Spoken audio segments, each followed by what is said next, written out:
The wind pressed its cold mouth to the wall and exhaled until the stones sang.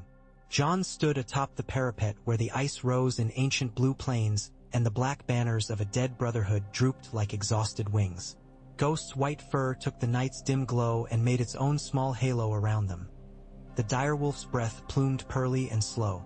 Below, lights burned at Castle Black, scattered like embers caught under frost. In the stillness between gusts, the wall creaked and settled, a vast sleeping creature. John pressed his palm to the rime-slick Merlin, feeling the enormous thing under him, old as stories and stubborn as winter. Once it had been the only line between the living and the dead, a cold knife of purpose that justified oaths and sacrifice. Now it was a memory of terror and a monument to the dangers of forgetting. The night was quieter than it had any right to be. Even the wild tales born of snow and loneliness seemed far off, as if the storm of the last years had taken the voices out of men. "You're thinking too hard," Tormund Giantsbane called, a smear of fur and beard and laughter coming up the stair behind him.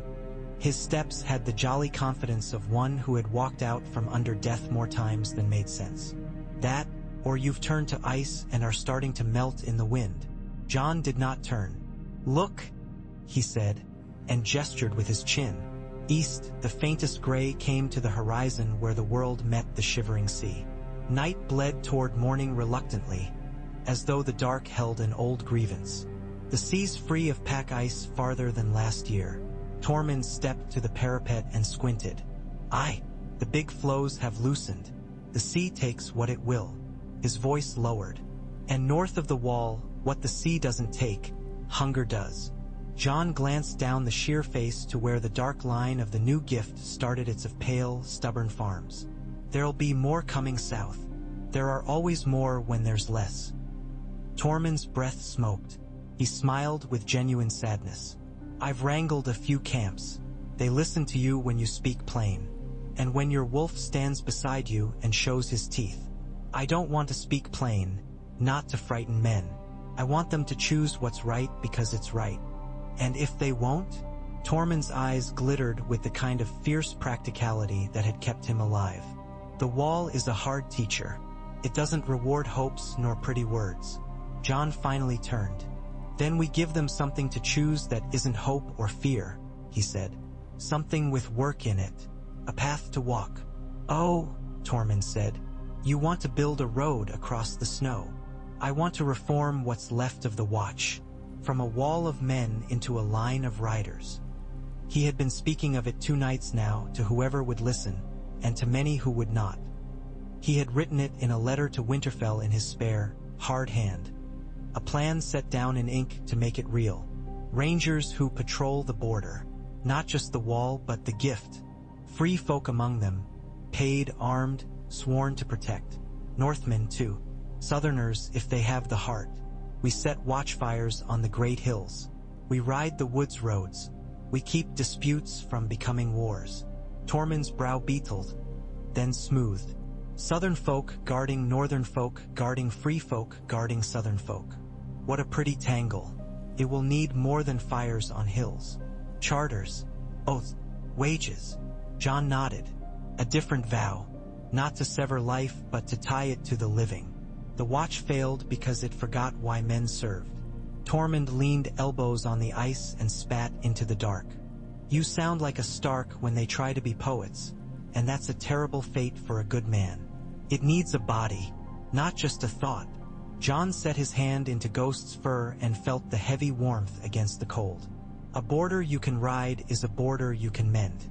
A border only feared becomes a wound." A horn sounded once, low and human, from the yard below. Tormund cocked his head, listening as he had learned to listen with his whole body.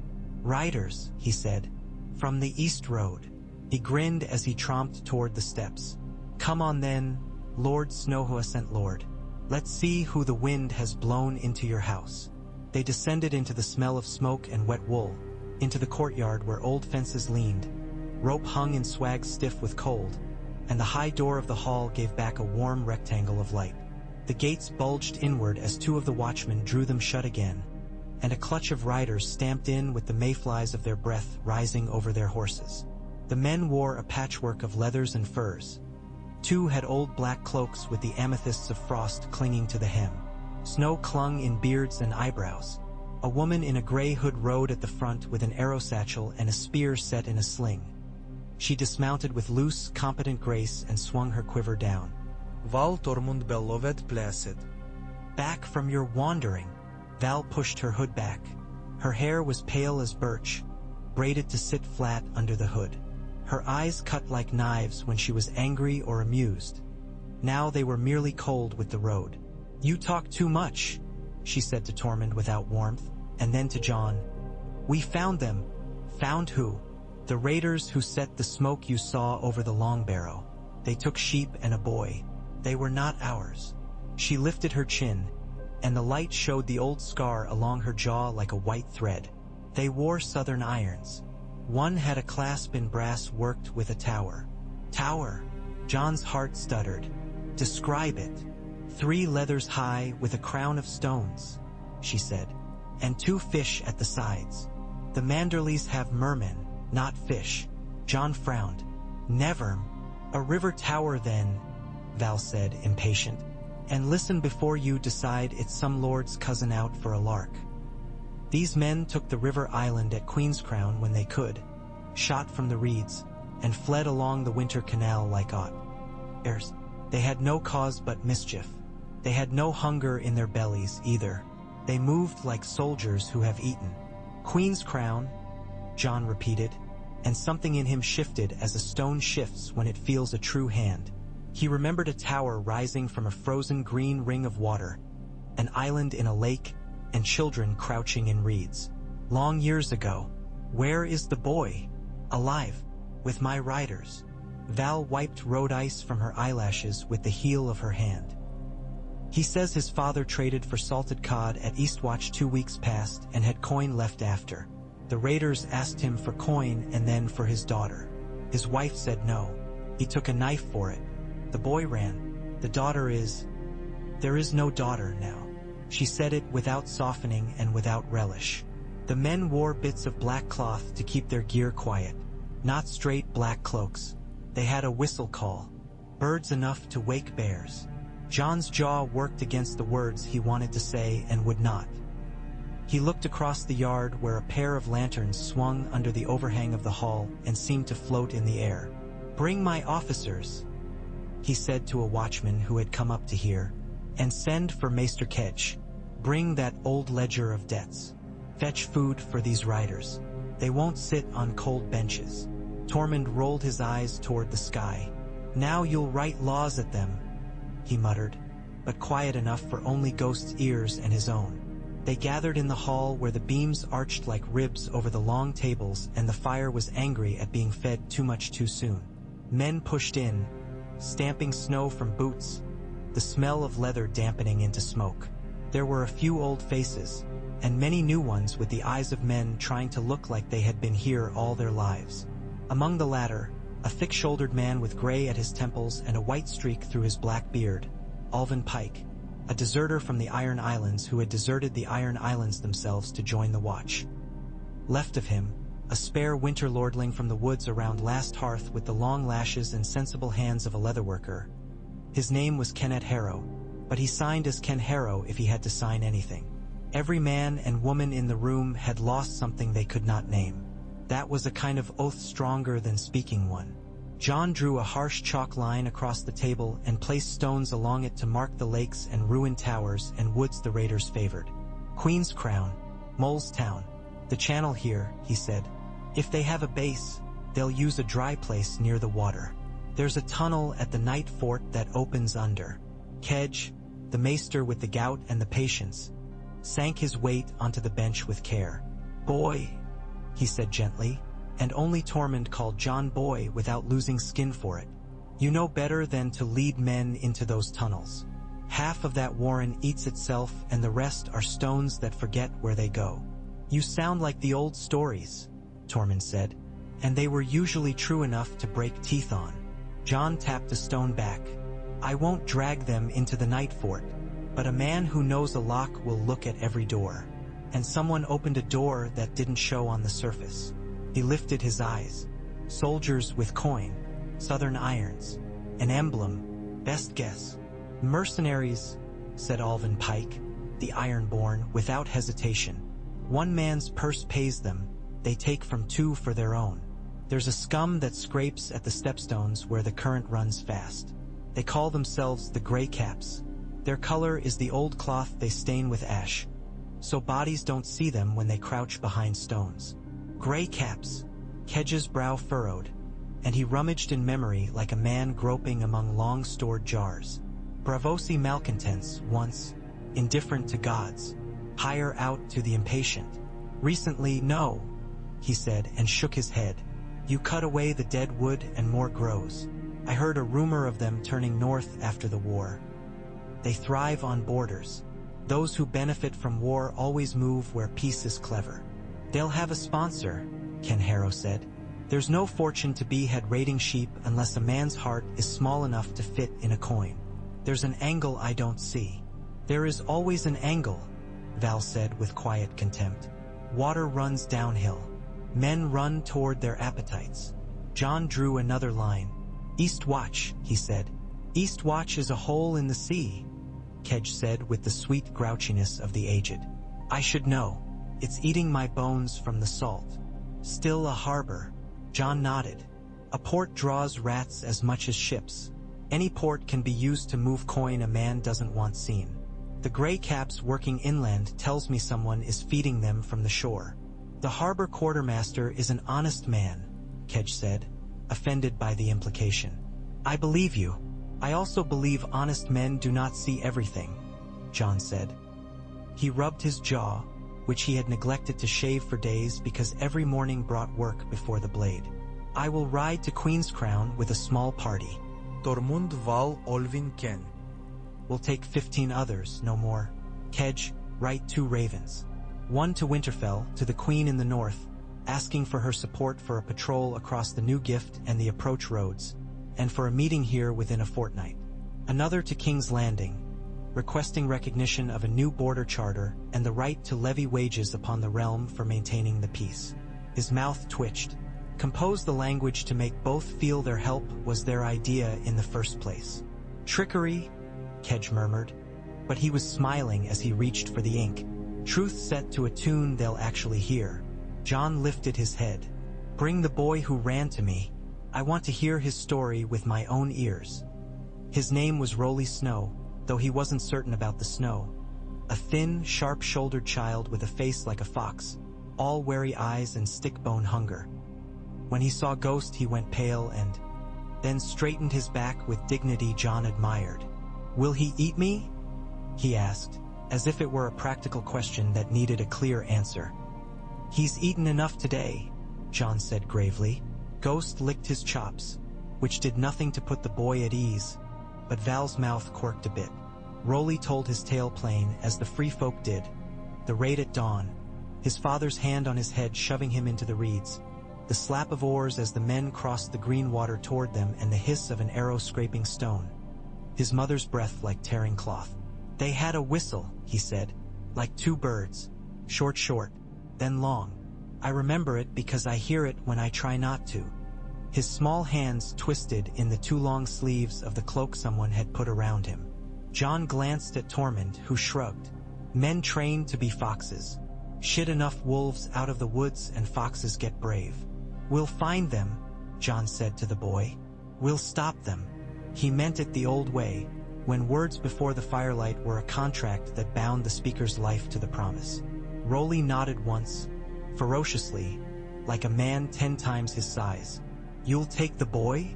Val asked afterward, low enough not to be heard by hearing that was not meant for it. Put him somewhere he won't go hungry?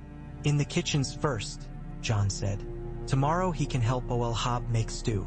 Men standing guard eat better if a child stirs the pot. Wars end, but work doesn't. Val's eyes softened for a blink. Then I will ride with you to Queen's Crown. The next day, sun broke like old pewter. John saddled a rangy bay mare with a temper like a winter branch, flexible until it snapped, and felt the cold find all the places where old wounds never truly warmed. Ghost walked as if he were drawing a white line in the snow for them to follow. They left by the east gate and took the path between the dark of the woods and the fields of the new gift where stubble made tough little shadows. The border was not a single line. It was a blur of expectations and footpaths and the faint smoke of cook fires. In that blur, fear lived best. They rode past a farm whose new-built house had its logs set tight and the roof weighted with rocks against the winds. A woman with an infant stepped out to watch them go, the baby's head black-haired and round. Her eyes flicked at Val with something like curiosity, and at Tormund with something like cheerful awe, and finally settled on Jon with that mixture of hope and distrust that had become the North's dearest currency. By midday they reached the winter canal that meandered from nowhere to nowhere, lazily cutting the land with old purpose. Queenscrown's tower rose ahead, ringed by the lake. The tower leaned like a drunk toward the water. Birds quarreled along its top stones. The lake was half frozen, a slick of green-black glass under a shredded crust. Jon tasted the air and found it metallic with ice. They tied off their horses in a copse where the birches stood like bones, and they moved out on the old causeway that had once been the only solid path across the water. The stones lay submerged 3 finger widths, the ice furring them in places.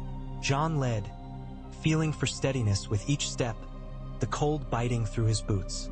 Ghost loped along the shallows, disdainful of human balance. At the island, the tower's carelessness looked intentional. A man who built a home to tilt like this did not expect to be staying. The ground showed prints where men had knelt in the reeds. Ken Harrow crouched and held his breath as he examined them. 3 days, he said. Maybe 4. 2 men to a crouch. They shot from here, as Val said. 1 man watched the tree line. 1 had a limp. The left foot drags, see? He pointed, but Jon already saw it. A scuff pattern that repeated in a little act of defiance against the silence. Tormund sniffed the air. Smoke, not fresh. Val was already circling the tower, eyes narrowed. Jon ducked inside and found a room that had been room in a dozen different ways to a dozen different families and bands. Broken jars, a pile of feathers matted down by damp, an old hearth crack with bird nests, and in the corner, at the height of a kneeling man's chest, a thin scratch mark against the stone. He rubbed his thumb over it and felt it catch. Here, he called. Alvin Pike came and looked with a sailor's quick practical eye. A cord. They ran a thin line through here, maybe to an islet we can't see, set to tug from outside. Signal to men below. Below! Jon's skin prickled. He felt the tower like a throat above him. Men like this love holes, Alvin said cheerfully. If there's a dry crack underfoot, they'll wriggle into it like eels. Ghost's ears lifted. He moved to the far wall and began to scrape at the stones, brisk and deliberate, until the scrape changed to a thunk. Ken Harrow and Tormund shifted the fallen stones, revealing blackness and a smell cold as old knives. Ken lowered himself with the ease of a man used to burrows. His voice floated up. A tunnel, narrow, dry enough, close enough to the water to be trouble if it floods. It goes to the southeast. Pause. And it was used recently. Jon's breath plumed into the dark. We won't follow it now, he said, though every part of him wanted to light a torch and go until the world turned. We mark it. We come back with rope and chalk and men who won't get lost like stones. Val's voice carried from outside. They left this, she said. When Jon stepped into the winter light, she handed him a token that had been wedged under a cairn of 3 pebbles near the causeway. A slice of hearthorn carved with a simple image. A narrow tower with a crown of stones and 2 fish curving along the sides. Riverlands, Jon muttered. Or someone wanting us to think so. The token smells of oil, Val said. New carved. Men who leave wolves confused also leave little pretties. They crave to be known in the dark. They crave coin more. Jon pocketed the 2. Ken. We ride to the farms along the canal. We ask questions. We leave riders in pairs along the high ground and watch for the whistle. They did not find the whistle. They found a woman with a split lip and a broken stool who told them between chips of anger how she had hidden her 2 girls among the sacks of turnips while men with ash-smeared cloths tied to their arms searched for silver cups that did not exist. They found a shepherd who had spent 3 winters beyond the wall with the free folk and now spat whenever the phrase free men came up because he had learned that men did as they pleased whether a lord told them they were free or not. They found a boy who had heard a bird's call like a secret delivered by the wind. They found a goat that had been bled and left hung up as a joke for someone who did not laugh. At dusk they lit watchfires on 3 rises and moved among them like moths drunk on a simple light. John watched the flames do the thing flames do, teach men to draw close, and thought of Kedge's ravens cutting lines in the air toward 2 different thrones. Somewhere, a king would read his letter and tilt his head and send some answer that sounded like fate and likely wasn't. Somewhere, a queen would smile and see the shape of a thing before anyone else did, and she would decide whether she wanted that shape in her house. That night, John dreamed heart trees again. Red leaves and slow snowfall. Not snow like frozen rain, but the soft, dry sift of ages. The faces in the bark were not accusing. They were not forgiving. They watched him as an uncle watches a nephew learn to shoe a mule. Crushed him, the gentleness of that watching. Somewhere beyond the trees, the sound of water under ice. He felt the drag of a scuffing left foot in his bones. When he woke, the wind had changed. The north wind had a wet edge to it, carrying a taste of the sea. They rode east, toward Eastwatch by the sea. Eastwatch was always untidy, a collection of stubbornness thrown together at the edge of the world. Now it was also half rebuilt, half rotting. The breakwater had been eaten by one great storm, the gap plugged by a newer wall of timber and stone that looked apologetic. Fish racks hung with their brown prayers along the shore. The air smelled of salt and guts and tar. John's banner was not the old black. He flew a simple cloth, gray on gray, with a white line at the bottom and a black line at the top, the wall and the sea and the land caught between. Men had asked him what it meant. He had told them, "It depends who you are and where you stand." They rode through the outer lane where sheds leaned and children stared. A woman with a fish knife and forearms strong as ship lines grinned at Tormund until he blushed like a baked apple. The quartermaster, a man named Bisley who had once been a cobbler farther inland and now kept a ledger with more salt than ink in it, met them with irritation and relief warring on his face. "Bad business along the canal?" Bisley asked after the ordinary questions. "How long will you stay? How many men? Do they eat fish or must we pretend to have meat?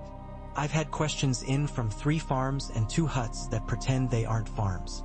I sent the lads to walk the shore roads. They came back with stories and for broken oars." "Ships?" John asked. "2 sloops, 1 cutter with too high ambition," Bisley said.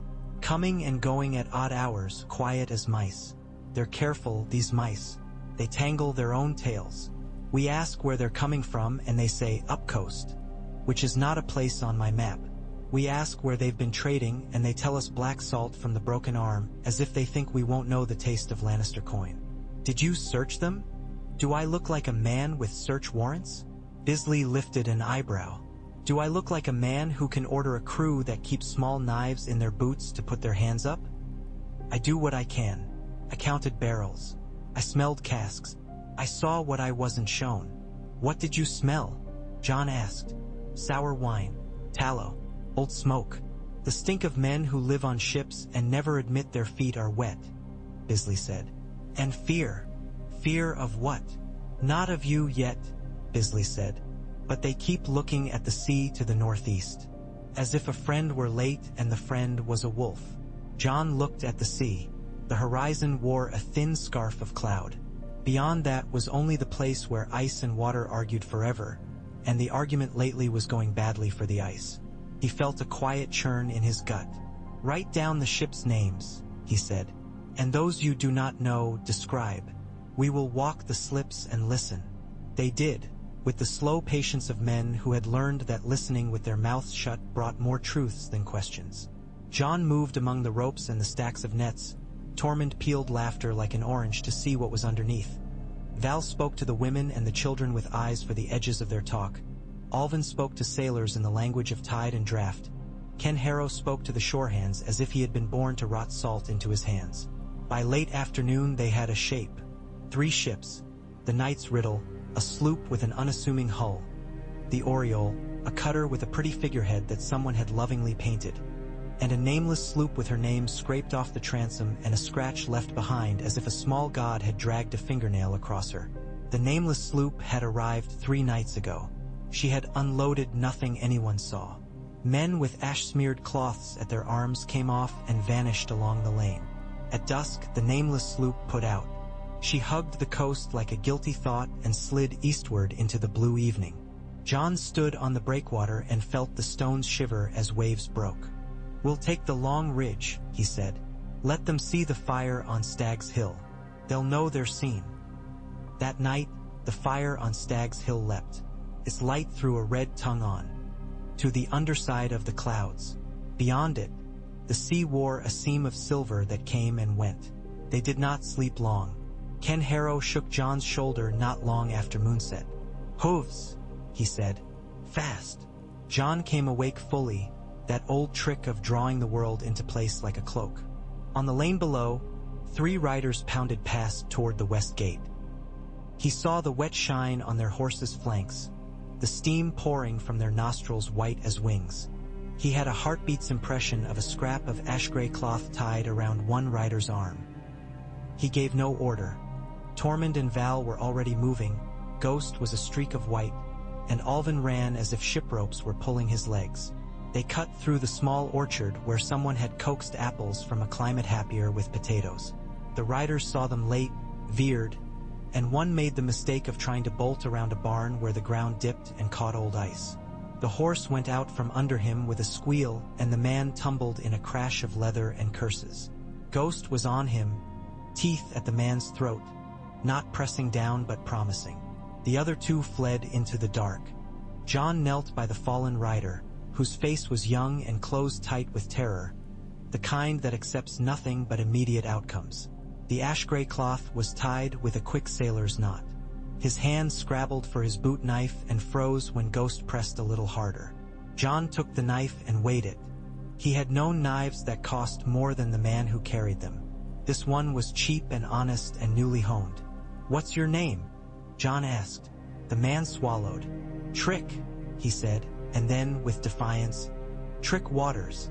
He spoke as if daring them to laugh at the name. Alvin Pike made a soft sound that could have been amusement. "Waters," he said, and the word held an island man's contempt for the king's bastards of the south. "Whose water do you swim in?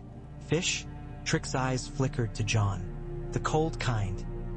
Then he shut his mouth and met Ghost's eyes, which was brave and foolish together. "Who pays you?" John asked. Trick worked his jaw. He had seen men decide under pressure the shape they would take. He watched this one choose something less craven than his boots would have suggested.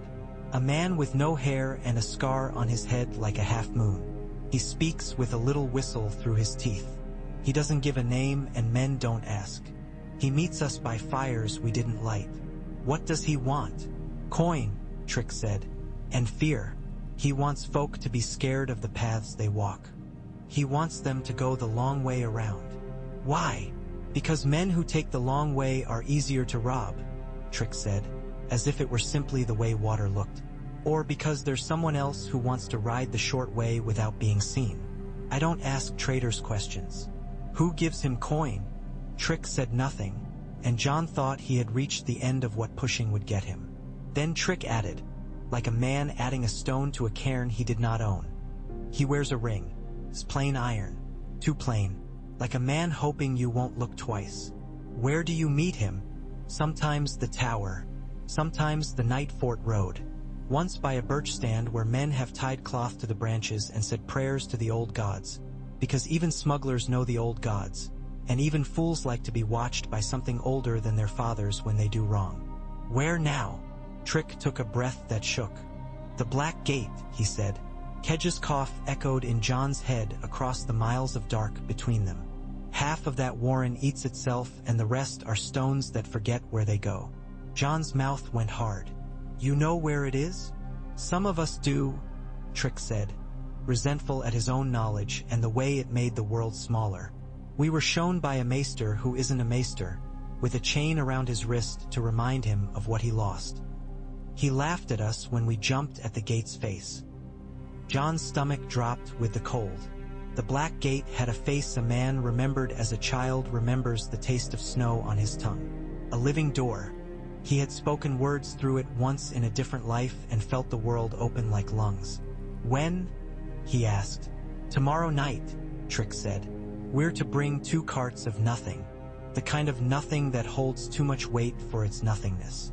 He says we'll be bringing ourselves through. He says we'll be testing the hinge. I don't know what that means, but I know he likes the way it sounds when he asks the gods to listen. John stood. He gestured and Ghost eased off, keeping his weight poised to press if Trick did something foolish. Trick did not. He lay as still as if he were already taken by the cold. We'll give you a choice, John said. Speak one of 2 oaths, the old watch vow or the new ranger's promise. In both you serve with your life. In both you eat and are clothed and are not beaten for sport.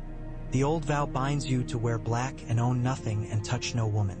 The new binds you to ride for the peace of men on both sides of the wall and to take no coin but the coin your charter gives you, to obey your captain in the field, and to put down your weapons when you're indoors among the small. Both end the day your heart does. Which do you choose? Trick blinked as if a salt grain had got behind his eyelid. The one where I ride, he said, stubborn and almost eager. I got no luck with celibacy. Alvin snorted. You and every sailor I liked, boy. John took Trick's hand and pulled him up. Men were not saved by kindness. They were saved by work. You'll guide us to this gate. If you lie, Ghost will know before I do. I'll speak true, Trick said. The gate scares me, but not as much as he does. He, Tormund asked. Whistle teeth. Him, Trick said, and whoever whistles back to him from the other side. They left Eastwatch before dawn in a thin line that would have been a spoor to any good hunter. Trick rode in the middle with 2 free FO. LK on either side of him whose spears were persuasion as much as weapons. The woods ate their sound and their breath. The north around the wall knew how to swallow men whole and let them walk forever in circles without realizing it. John had learned that years ago.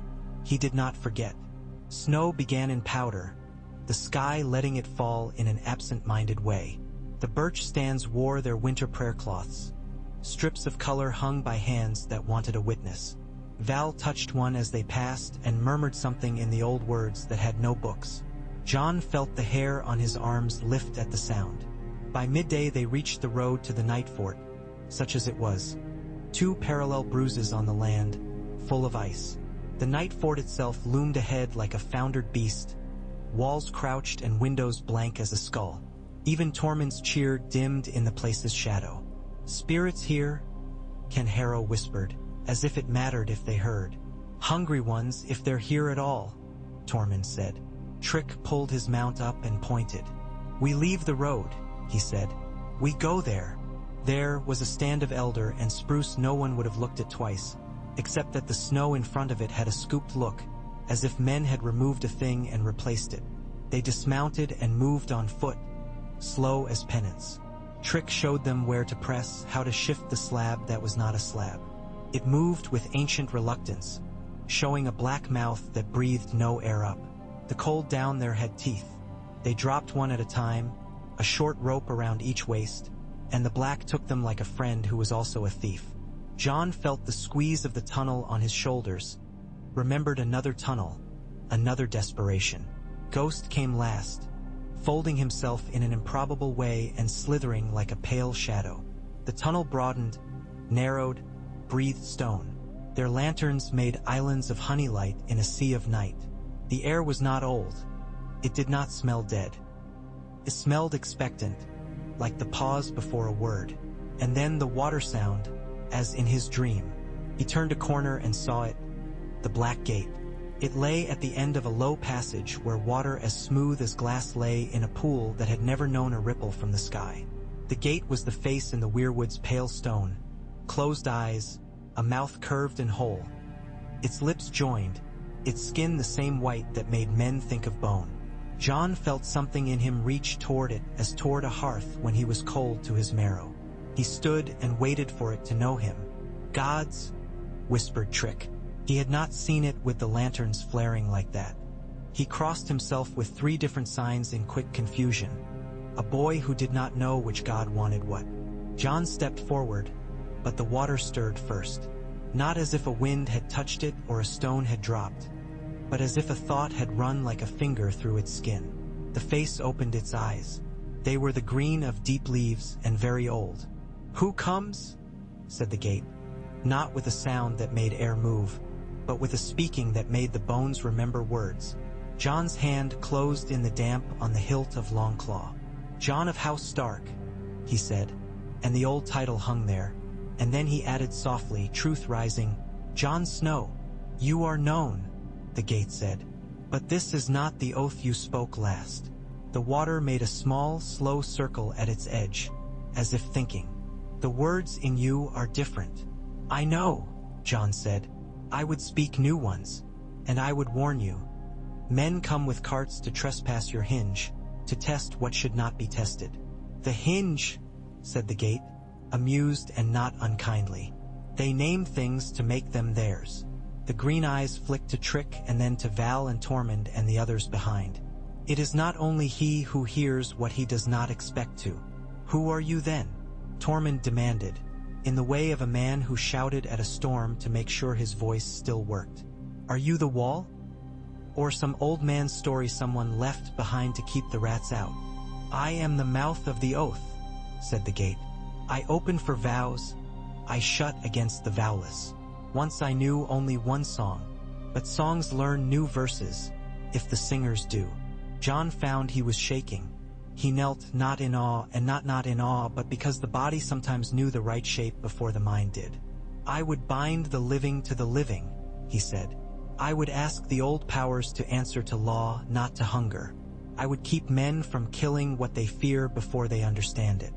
The wall was made to keep a dead wind from carrying death into the south. The dead wind is gone, but the living make winds, too. "Speak," said the gate. Jon took a breath and spoke the words Kedge had helped him frame and which he had rewritten in the night until they felt less like ink and more like breath. "Night gathers," he began, and then paused, and the old vow rose in his mouth like a ghost that did not begrudge being called. He changed it as he had to, as the living must. "Night gathers, and though my watch has ended, my guarding begins. I am the rider on the border. I am the light on the hill. I take no wife by force, bear no child I will not feed, father no feud that outlives me. I wear no crown. I carry no sigil but the road's dust and the fire's ash. I give my steel to the peace of the living, free folk, Northmen and Southerners alike, and I take no coin for blood save what is given by law.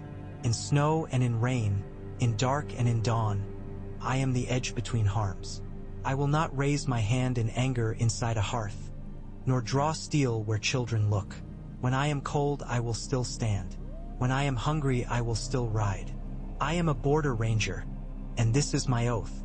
He spoke each sentence slowly, like a man testing each rung before he put his weight on it. When he finished, his voice was rough, and somewhere behind him someone had begun to breathe as if he had been holding air in his chest a long time. The gate's eyes did not close. "That is a song," the gate said. "It has old echoes. It will do." "Will it keep men from coming through whom I would not see here?" Jon asked. His fists were clenched, though he had not told them to do that. "The wall stands where men hold, and a vow stands where men keep it," said the gate. "Oaths are roads. You lay yours in the world. I open where the words are true." Jon stood. He looked at the water and saw his face after a long time of not seeing it. He looked older, yes, but more like someone else he wished he had known. "They come tomorrow night," he said. "They come when men call them," the gate said. "And a different man has called them as well." "Who?" Val asked, sharp as a knife that loved its job. A sound came from the tunnel, small, then larger. The whickering of a rope over a stone edge. The scrape of a cartwheel.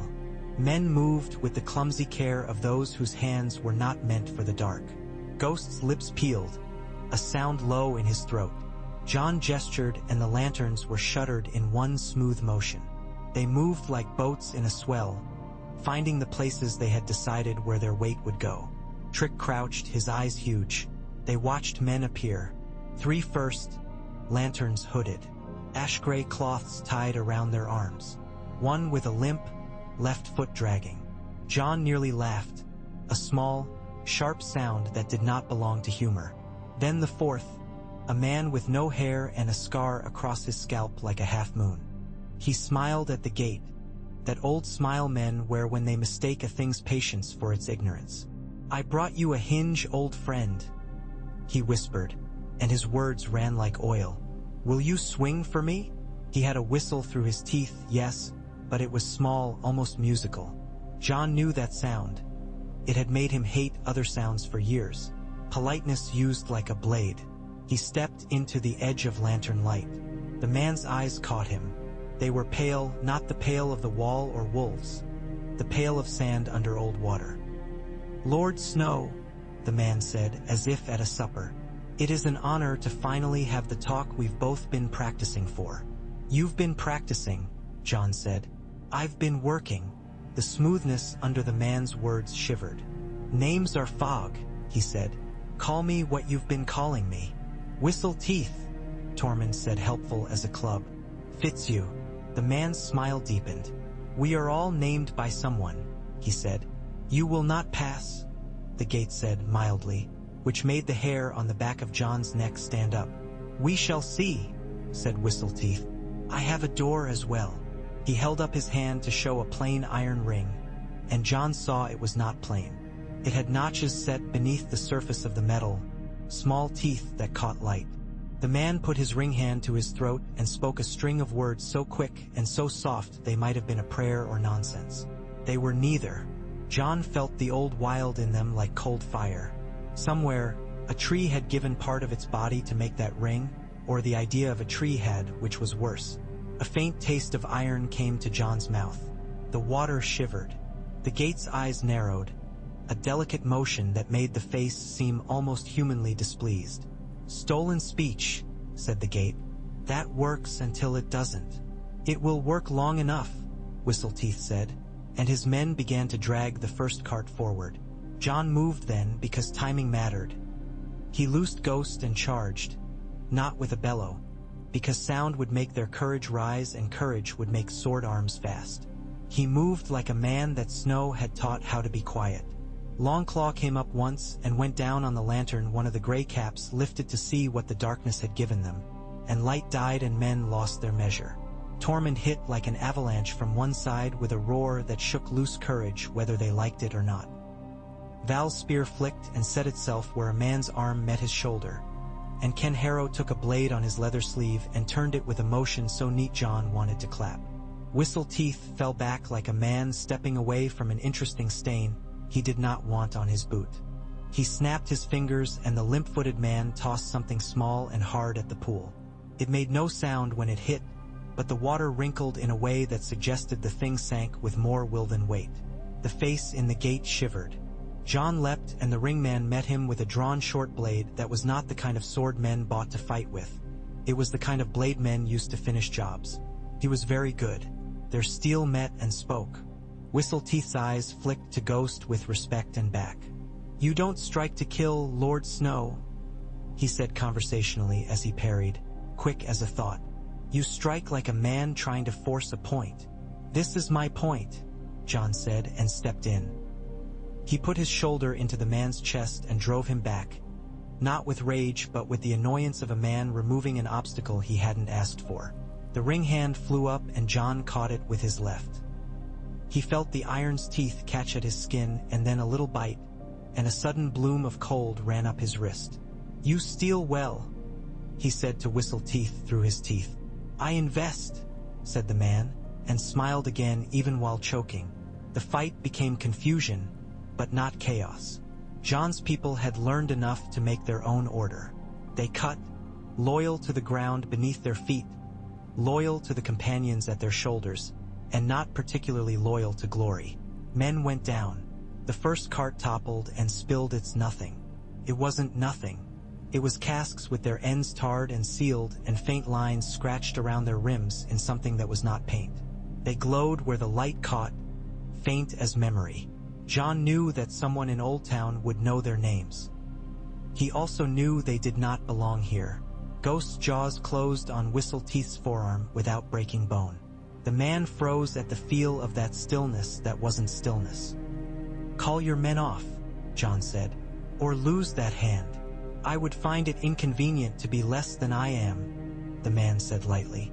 But his hand opened and the knife fell. "Stand down," he said. The limp-footed man put his sword's tip to the floor and stared at a point midway down its length, as if hoping the distance would explain something. The other two men, one bleeding from a shallow cut to the scalp, blood making patterns in his hair he would remember later, the other shaking with the tremor of a man whose muscles had learned life was unfair, followed suit. John took a breath. He looked at the casks. "What were you going to do?" he asked. Whistleteeth shrugged, or tried to with a wolf's mouth on his arm. "I was going to bring something through," he said. He nodded at the casks. "Trade goods, things men want. Salted fish, wool, knives. Also a little fear." "Fear," Tormund spat. "Bringing fear to the night fort is like bringing sand to Dorne." "Fear is best kept fresh," said Whistleteeth. He looked at John with admiration that was not flattering. "You have built something. I respect that. Borders are markets. You are making me rich." "I'm making you unemployed," John said. He stepped back and Ghost eased his jaws just enough for Whistleteeth to suck air again. "You will tell me who pays you." "Many men," the man said. "Like you. I am committed to the distribution of responsibility. You are the enemy of the unambiguous," Kedge had once told John in a different conversation. John had laughed then. He did not laugh now. He shifted his grip, cupping the ring hand. The iron was cold enough to make his bones ache. He was careful not to make that pain his argument. "Names," he said. The man hesitated, not through fear but through habit. John watched the habit break. It did not take much. He had already been dragged out of his chosen story and into John's. "A man at White Harbor," he said, and John's gut thudded. "His name changes depending on who asks. He wears no chain, but he knows where chains were forged. He told me the Black Gate would open if you spoke." "He told you my name too," John said, and the man's smile conceded the point. "There is another," Whistleteeth said. "In Old Town. He wants to test ideas that were born when the world was colder. He was told no once. He is very angry about that." "Angry men are easy to lead," Val said. "And very easy to disappoint," added Alvin. John tightened his hand on the ring hand. "You will come back with us," he said to the ring man. "You and your crew. We will decide if you hang." "There is another choice," the gate said, its voice a ripple in their bones. "Which is?" John asked, not taking his eyes off Whistleteeth, who watched the face with the first true interest he had shown in anything but himself. "Speak your new words into me," the gate said. "Let them know their shape as well. Let them take a piece of it. If they break the shape later, I will remember." The face almost smiled. "And the remembering will not be gentle." Whistleteeth laughed, surprised. "A contract with a door," he said. "An oath with a mouth," Tormund said, delighted. "Do it, little bird." They did. Each of the gray caps spoke, reluctant and then, to John's eye, a little relieved. Men sometimes wanted to be told what their hands were for. Whistleteeth spoke, too, because he harmed only where surprises made a profit and because he genuinely wanted to see what would happen. The words did not blanch him. They bent him a little the way a wind bends a sapling to show it the shape of a tree. John took the ring and put it in the leather pouch at his belt, and it was still cold through the leather. When they came up to the gray of late afternoon, snow ticked down in fine, bright needles. They took their prisoners to Eastwatch with as little spectacle as John could stage. Crowds came anyway. Bisley counted them with satisfaction and irritation. "You'll hang them?" he asked. "We'll try them," John said. "Where the law can see. The Queen's Crown. Where they hurt people." Bisley made a face but nodded. "You're quixotic," he said. Using a word he had learned from a Southron book, he was very proud of understanding. "I'm stubborn," Jon corrected. A raven waited in the yard, sleek feathers like an argument. Kedge had sent it on from Castle Black by a small hand. The Queen's seal had been broken and reset with a careful touch. John recognized Sansa's grace. Her letter was short and exacting. She agreed to a meeting at Castle Black within a fortnight. She would ride with a small retinue and a flag that would not frighten the free folk children. She had already sent riders to the farms. She wrote, "There are men here who are displeased you ask coin from the realm to pay wildlings to keep peace. There are men here who are displeased you do not ask more. I will bring both." She had written at the end, in that wry hand that had learned to smile on parchment, "I am curious to hear this new oath. Bring me an argument I cannot win against and I will stop trying." John folded the letter and stared at the snow, seeing something that was not there, perhaps a red dress, perhaps a dragon that would not be forgiven. He bent and touched Ghost's head. The dire wolf pressed his skull up against John's knuckles with force that would have bruised another man. At Queen's Crown, 2 days later, the Grey Caps stood in a row and took the judgment of men whose farm had been made smaller by their fear. Trick Waters looked at the horizon when his name was called, and then looked at John and did not look away as he answered. He would ride with the border rangers. His debts would be paid in years of work. Whistle Teeth, who finally offered a name he claimed was given him when he was an acolyte at the Citadel, Withers, once, watched the crowd with calculation. He did not expect to die. Men like him never did. John did not feel obliged to correct his expectations before the hour. It was not hangings that would fix a border. It was carpenters and binding words, firewood stacked in places where fire would be needed before men knew it. Signal mirrors for days when snow made smoke a rumor. A set of 3 hard knocks and 2 light on doors that would say, "We come in peace. We are yours. We are the law." John wrote these into the charter Kedge drafted in his crabbed but tireless hand. And Sam, when he came north at John's summons because books made him brave where swords did not, read the words and grew very still. "Old magic sits down on oaths like a fat cat on a warm bench," Sam said by the hearth at Castle Black, holding a mug too close to his face because he felt the heat better through steam. "It's not that the gods do it. It's the shape of the world. Words said at a door like that make hinges in the air. The black gate is a kind of knot. You tie yourself to it, and it ties itself to you." He rubbed his chin. "We should be careful." "We are careful," John said.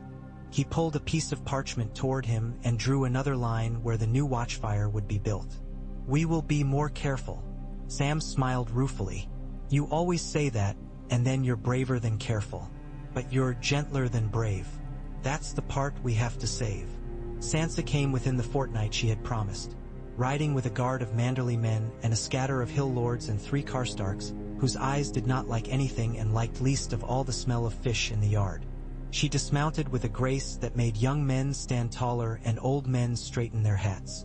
Her hair was the red of banked coals. Winterfell had set iron under her politeness. "You fly a sensible banner," she said as she stood beside John under the gate and looked at the gray-on-gray cloth he had hung. "Very stark." "It's everyone's," John said. His smile, reluctant, touched his eyes. "I didn't embroider it." "No," she said. "You build." I read. Her look went to the border charter Kedge had copied clean for her. "You will ask the realm to pay men to ride the border. You will accept free folk into their ranks. You will put southerners there if they can live with the cold and if the free folk can live with their voices. You will keep dispute courts at Queen's Crown, Molestown, and Eastwatch. You will use the Black Gate to bind the vow with old magic so men will be more than afraid to break it. And you will require me and my lords to allow these rangers into our lands when the trouble touches the fields." Her mouth quirked.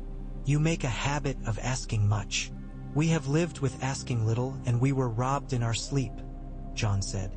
"I know," she said quietly, and the wind took that quiet and set it to humming in the stones. "You will have my flag on your fire hills. You will have my word in my lord's ears. I will give you the coin the North can spare, little because coins grow slowly in frost, but I will throw our weight in the council toward making the king pay his share. Bran," she added, as if the word were a familiar with its own personality, "will see the beauty of it. He will know the old magic moves when it is fed with decent words. Bran always saw farther than I do," John said, and something like grief crossed his face like a cloud. Not always, Sansa said with a smile that was warmer than the wind and more cutting. But often enough. She turned then, to the free folk children peering around a post with eyes widened at the sight of a queen they had been told would be made of iron. She bent and spoke to them in halting old tongue, and they giggled because she sounded like a pretty bird trying to scold a fox politely. Their mothers softened.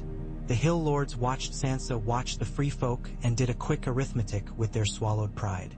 Jon watched it all and felt a thing in him stop bracing and start building. The first months were a long piece of practical. Men learned to ride in pairs and then in fours. They learned to hold arguments the way they held knives, handle first, point away. They learned to knock the way the charter told them to. They learned to stand around fires and trade gossip indoors where no one would be tempted to reach for a blade. They learned the first rule of border work, that listening saved blood. Trick Waters turned out to be a good rider and a bad singer, with a quick hand for swift knots and a slower one for understanding why a farmer would not let him tie his horse to the elder tree. Ken Harrow made a signal tower out of a ruin of a dovecot and taught boys to polish mirrors until they could see shame in them.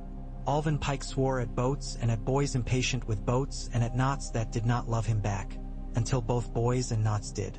Tormund told the same joke differently every time and made men forget they were tired. Val went north and east and west and returned with news that was not rumors. Camps that needed grain, men who had lost their tempers and needed reminding of the vow's clause about hearths. A woman with 2 daughters brides, knots in her hair, asking if a southerner could be invited to her fire. Jon wrote to Sansa and to Bran and to Sam, and sometimes to no one, letters he burned after writing because he did not need the words after he had put them to paper.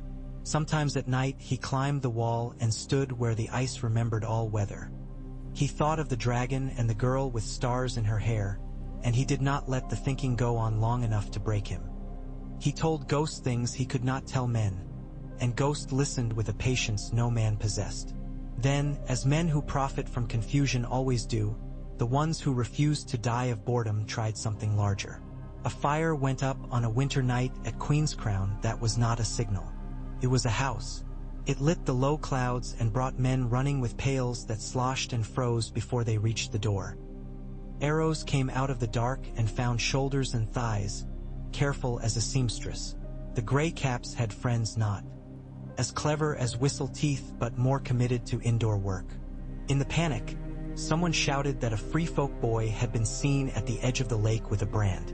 Someone else swore they had seen Manderley men push oil into a trough an hour past. Someone used the old word wildlings like a knife. Should have torn. It had torn before. But the Rangers had mirror stations now. Light flashed.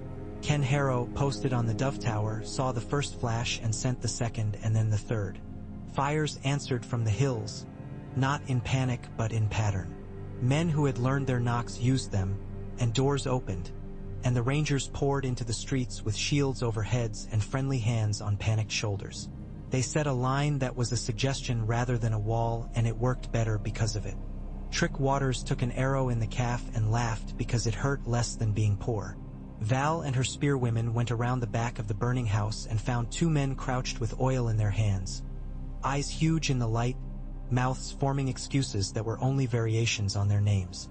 She set her knee in one's back and looked at the other until he put his hands out and said, "I thought I was paid by men who knew more than me," which was the closest a man like that came to a prayer. They dragged the men into the square and set the charter on a table under a tarp to keep the snow off, because the law deserved not to be wet. People came to argue, and the Rangers stood with their hands on their belts and said one at a time, until people remembered they had voices that did not require shouting to work. The free folk boy who had been accused was brought in by a woman from the south who had grabbed his collar and a pail at the same time. The boy's hands were burned but not blackened as they would have had he been a torchbearer. A Manderley man showed his blackened cuffs from where he had dragged a burning beam, and someone apologized without using the word sorry, which up here was richer than I love you. Should have torn. It did not. Whistle Teeth tried again, of course. He sent a man with a clean face and good boots into Eastwatch's counting house who called himself Bram and asked questions about shipping liens and writs, and whether a man could purchase a share in a watchfire's upkeep and be given a piece of the road in return. Bisley blinked, and then he looked at Bram's hands and saw the ring shadow on his finger, the place where skin had gone pale because iron had been taken away. He said, "You have nice boots," and smiled like a man who had run a thumb along the edge of a ledger and found it did not cut him. Bram smiled back, impressed, and bought a pie at the quay and took a bit of paper out of his pocket and made a mark on it that meant, "Not here." Old Town sent another letter on a good, heavy paper with a seal like a little bruise. It said, "We are distressed by your interference with our ongoing research into the properties of ancient wards. We wish to inform you that you are not learned enough to understand the consequences of your meddling." John read it twice and then set it down and said, "Good," because men who were this sure they were smarter than the people they meant to hurt were easy to predict. He sent Sam to Old Town with a copy of the charter rolled close to his heart. Sam went with a look on his face that made Kedge tear up because it was the look of a man who goes into a place he once feared and now knows how to read its rooms. Spring came that year with an awkwardness that looked like kindness if you did not watch it put its feet down. Snow gave up where it had been living under branches.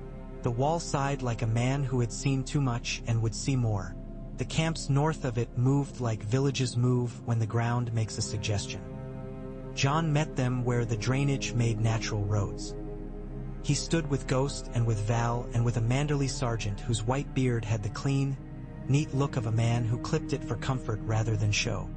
He spoke of the oath not as a threat but as a promise, that a man could ride with them and be held to his best where the world made that hard. Men listened.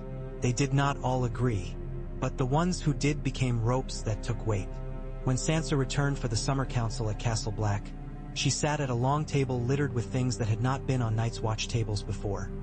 A set of iron tokens stamped with hills for the fires, a string of knots that fit into a palm for signaling in quiet when mirrors were impractical, a knotted map of the roads with bumps for streams and cuts for bridges.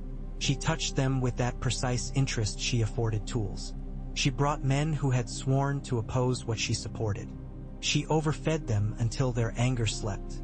She listened to Val talk about the old words for keeping peace and to Ken Harrow talk about signal distances and to Bisley talk about leans. She left with less to say than she had come with, which was the sign of a good mind. It was not all victory. They found a cart 2 days north of Queen's Crown with the driver slumped like a man falling asleep sitting up and his hands sealed to the reins with a greenish glue that smelled like pine and old anger. It had come from the west, from the Shadow Tower way. The driver's tongue was gone. Trick stood at a distance and swore with a soft, heartfelt precision. John closed the driver's eyes and wished the dead man a place to sit out of the wind. They buried him under a cairn and set a piece of the charter under a stone. It was not magic. It was respect. That was a kind of magic old enough to be taken for granted. There were nights when John woke with the taste of iron in his mouth and the dream of the Black Gate telling him he had tied men to it and it to them and that knots had their own ideas once tied. There were days when he envied men who believed the North needed only wolves. There were hours of water pouring. Logistics and arguments about why the South's coin should pay men to save the South's coin. There were small, ridiculous triumphs. A child's giggle when Ghost nudged her a pace toward her mother. A Manderley soldier's shocked delight at a free folk cook's way with rabbit and sour berries. Bisley teaching Val the difference between part owner of a ship and the ship's cousin who shows up when it's time to divide fish. The day he knew the thing they had made would not break was a day like any other. He came upon a hut by the canal where someone had scrawled the knocks on the door frame in chalk, forgetful and faithful. A boy sat outside, mending his sister's shoe with a scrap of leather and an oversized awl. He looked up and saw John and his face lit with that quick, greedy hope all children own. "Will you ride with me?" the boy asked, as if it were the same as asking for an apple. "Where to?" John asked. "Just to the end of the field and back," the boy said. "I want to see how it feels to be flying." "Someday," John said and swung down and handed him the mare's lead. They walked the horse together along the muddy edge of the field, their steps in the same rhythm. The boy reached up a hand without looking, and John dropped 2 fingers to brush his small knuckles.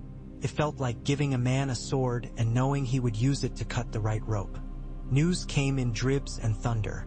A letter from Old Town that had been polite turned less so and then stopped. a rumor that a Bravosi fixer had drowned when a rope he trusted turned treacherous at sea, and Alvin, on hearing it, passed a hand over his eyes and said, "Good." In a voice a little raw, the Iron Bank sent a man with a calculating smile and a book of numbers. He calculated, and then he saw the fires on the hills and the way men came into the dispute hall and out again without blood on their boots, and he sighed and wrote down an amount and a letter for King's Landing that said, "This will save you coin in 5 winters if you have the patience to live that long." Bran sent a raven with a feather tied to its leg, a weirwood leaf trimmed and smoothed like a delicate red blade. Jon did not need the message. He tucked the leaf into the border charter and the charter looked completed. Whistle Teeth sat in the castle black cell and talked to Kedge about nothing, and about everything, because something in him loved the sound of other men's minds. He had been a maester's acolyte once, without love for oaths. He had a talent for doors. Sometimes at night he muttered to himself and his hand twitched as if opening a thing only he could see. When the day came to try him, he stood straight and spoke his case with the kind of honesty a liar learns in order to set the hook. He told the truth that flattered him. He left out the truth that did not. Jon listened until Whistle Teeth mistook listening for agreement. Then Jon sentenced him to the kind of life the man would hate. The border rangers would put him to work under watch, copying ledgers, checking signals, digging ditches for fires. He would be under eyes and under oaths, and he would remake his cleverness into service or go mad trying. It was a mercy, and it was cruel, and it was just, on the last day of autumn, when the wind went from mild to honest and men began to set aside their lighter jokes. Jon took a small party to the Black Gate with Sansa and Sam and Kedge and Val and Tormund. They stood before the face and spoke the border vow together, each voice with its own texture. Sansa's went down like a knife into hard bread and came out clean. Sam's trembled and then steadied. Tormund's shook snow from the stones. Val's slid clean as a spear into a target. Kedge's voice cracked and he scowled at it with affection. Jon's was softer than it once had been and carried farther. The gate's eyes opened and looked at each of them in turn, a blessing that did not claim to be one. "Your song is sung by more voices now," it said. "It is more likely to be remembered." "Songs change when they are sung by poor singers," Sansa said dryly. "Songs change when they are sung by the living," the gate said. "The dead do not sing. They make silence." They stood a while, not talking, because there was nothing to be added by human cleverness to the feeling of being in the company of something that had been meant to keep out a kind of cold that did not belong to weather. Jon thought of oaths. He thought of love. He thought of how men who had sworn for love often broke for fear, and how men who had sworn for fear often broke for love, and how perhaps this stubborn, gentle, relentless work was the only answer any world ever kept. "You'll need more wood," Kedge said, finally practical, because he could not let the moment pass without returning to list-making. "For the watchfires. Winter will be ugly. Then we will cut more wood," Jon said. He touched Ghost's head. The white wolf's eye went soft, at the edge of his hearing, as if someone had spoken from behind a tree and wanted not to startle him but to be understood. He felt Bran's regard, light as a leaf laid on the back of his neck. He smiled, quietly to himself, the way a man smiles when a plan stops being a plan and becomes the world the plan said it would be. The wind pressed its cold mouth to the wall and exhaled. The ice sang the old song of holding. He would ride tomorrow. He would ride the next day, and the next, until the line they had drawn with fires and words and work became something men could walk in their sleep without fear. He turned to go. The face in the gate closed its eyes as if to rest. Snow fell in the tunnel entrance in slow spirals, like feathers from a bird too proud to die.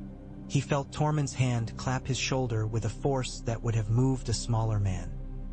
He heard Sansa instruct Kedge to include a clause for firewood requisition written in a tone even the trees would obey if they could read. He smelled Sam's ink and Val's leather and the winter in Ghost's fur. He walked out into the gray day that would be night soon, which was fine. Night gathered. The oath held. The border was a road now, and roads, he had learned, were places where lives happened and where, if men were lucky, they could sometimes choose the shape of their stories.